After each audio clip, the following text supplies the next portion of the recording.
कर्नाटक में आषाढ़ी तथागत संत शिरोमणि एकादशी बाबा साहब अम्बेडकर साहब और समाज में चलने जितने महापुरुषों के सबके चरणों में वंदन नमन करते हुए साथियों में मनावर के इस पावन धरती पर हमारे संत शिरोमणि एकादशी समाज के जो संत हैं जिन्होंने मुझे बुलाया इस सप्ताह में धन्यवाद।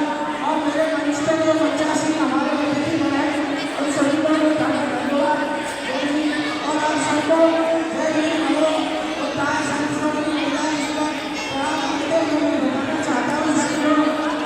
संत शिरोमणि एकादशी जी की समाज में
हम सब शिक्षित रहेंगे, सब स्वस्थ रहेंगे।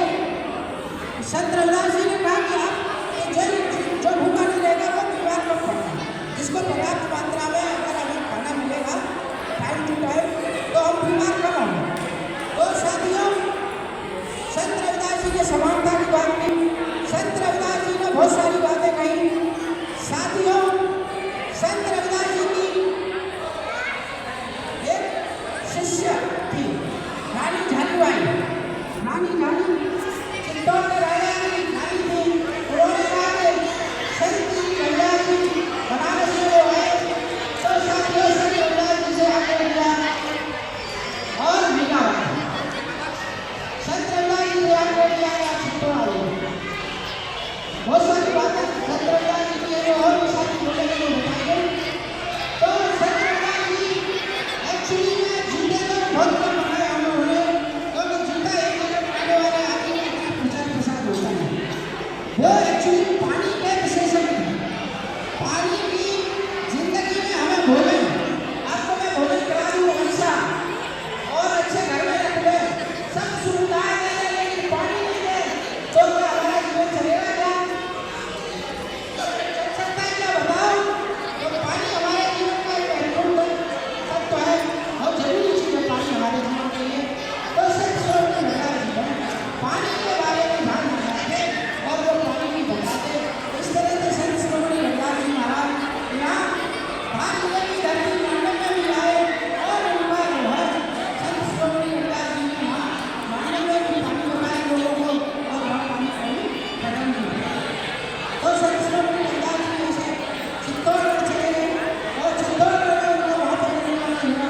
साथियों, चित्तौड़ में जब रविदास जी गए तो उसके बाद में मीराबाई चित्तौड़ में आई थी, उनको विधवा हो गई थी, वो भी शिष्या बनी और वो संत रविदास जी की बातों को घर घर गाँव गाँव यही सिखाती थी जो बुद्ध ने सिखाया, जो हमें संत रविदास जी ने कहा कि अच्छे मन में रहो। लेकिन कुछ समय के बाद ये शासन था जो मुसलमान, उसको हटा के बाबर का शासन आ गया और बाबर का एक पोता था अकबर।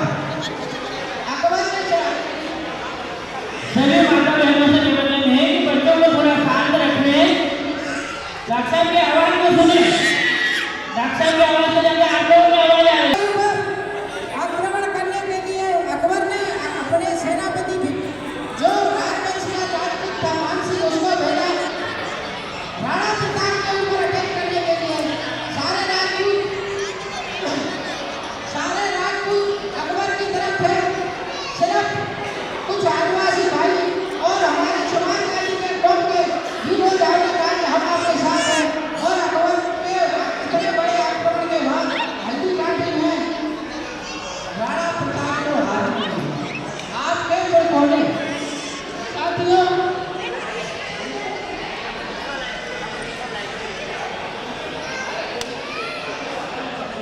साथियों, इस तरह से हमारे अधिकार तो चले गए, लेकिन मुगलों के बाद में मुगलों ने कहा कि जो इस्लाम कबूल करेगा उसको हम अधिकार देंगे। लेकिन हमारे जो प्रभु थे उन्होंने कहा कि हम इस्लाम कबूल नहीं करेंगे, तो वो अपना जीवन किसी परिस्थिति में बिताए। देश की आज़ादी का समय हुआ तो साथियों बाबा साहब अम्बेडकर को संविधान लिखने का अवसर मिला और ये समाजवाद के बहुत सारे लोग आगे आए। एक आदमी हमारे आपकी कौम का प्रधानमंत्री बना बिहार में और पाकिस्तान के हिस्से दो हुए भारत के, पूर्वी पाकिस्तान और पश्चिमी पाकिस्तान। तो पाकिस्तान में आपसी लड़ाई हो गई तो पूर्वी जो पाकिस्तान है जैसे आज बांग्लादेश है उसके टुकड़े कराने में आपके पुरखा का हाथ था। तो उस समय भारत के मिनिस्टर थे, फौज के मंत्री थे और दो टुकड़े करा दिए। ये सब आपको पता है। साथियों, बाबा साहब के बाद में हमारे और पुरखा आए, इन्होंने एक बार हमारे ये संत शिरोमणि रविदास की एक बेटी, हमारी माताएं बहनें भी शेर नहीं है जिन्होंने शेर जैसे बच्चे पैदा कर दिए। और मैं मैं भी इसी गांव में पैदा हुआ। साथियों, जब बाबा साहब की संत रविदास की बेटी को मुख्यमंत्री बनने का अवसर मिला यूपी में, तो आपके समाज के ऐसे ऐसे व्यापारी हैं अमेरिका में जो अरबपति खरबपति हैं। उन्होंने कहा कि अरे हमारे समाज की एक बिटिया मुख्यमंत्री है, चलो हम वहाँ चलेंगे, मिलने चलेंगे। और उसी समय बनारस से संत शिरोमणि रविदास जी के अनुयायी आए, बोले मैं जी हमारे संत शिरोमणि रविदास जी की यात्रा हम निकालते हैं हर साल, हमारी पालकी छुट्टी है। उसी समय वो विदेशी लोग आए, उन्होंने कहा कि मैं पालकी सरकार से भी दे सकती हूँ, लेकिन सरकार बदल गई तो कोई छोड़ा नहीं। विदेशी लोग आए, व्यापारी लोग, वो सवाल करते थे, उनसे कहा संत शिरोमणि रविदास जी की पालकी आपकी पालकी और वो समाजों को शायद करोगे और से 10 रुपये करोगे हो। अगर आपको विश्वास नहीं हो तो आप हमारे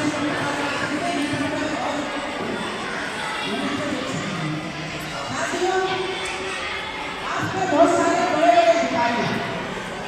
पंजाब का जो जवाहरलाल के लोग हैं वो विदेशों में बड़े बड़े व्यापारी और उद्योगपति हैं। उत्तर प्रदेश के बड़े बड़े जवान लोग IAS IPS हैं। मैं जिस जिले से मुरैना से आता हूँ, वहाँ के लोग 8वीं पास करके दौड़ते हैं, पुलिस में बहुत सारे हैं। और हमने बहुत कुछ अर्जित किया बाबा साहब के संविधान में। कोई पॉलिटिशियन ने मुझे डॉक्टर नहीं बनाया, किसी की सिफारिश से नहीं बना। तो साथियों, मैं ये उम्मीद करता हूँ और चाहता भी हूँ कि आपके बच्चे भी इसी तरह से घोड़ करके डॉक्टर बने, इंजीनियर बने, अफसर बने। और साथियों,